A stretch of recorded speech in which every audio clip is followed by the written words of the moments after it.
Welcome to the Banker Lamp. Please enjoy the video. You start by confirming whether the inverted screen is a simple orientation setting or a graphics driver issue. Open Display Settings or your GPU control panel now and look at Display Orientation. You should see Landscape versus Portrait options.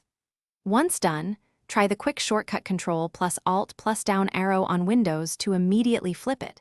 If that works, save the setting. Make sure no external monitor is forcing a rotation by unplugging it and rebooting so single-screen defaults apply. Next, perform the controlled fix through System menus. On Windows, go to Settings, System, Display, and set orientation to Landscape, then apply and keep changes. On Mac OS, check Displays in System Preferences. Some Macs show rotation if external hardware supports it.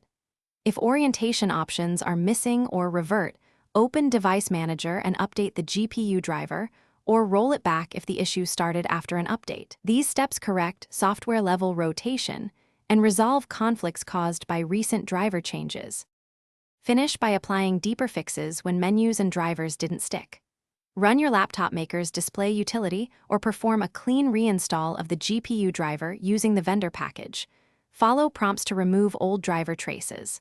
If problems persist, boot into safe mode to uninstall recent updates or restore to a known good restore point. If all else fails, reset BIOS or UEFI defaults and consider system restore. Troubleshooting tip: if rotation returns after reboot, test with an external monitor to isolate hardware versus. Thanks for watching. If this was helpful, leave a like and consider subscribing. See you next time.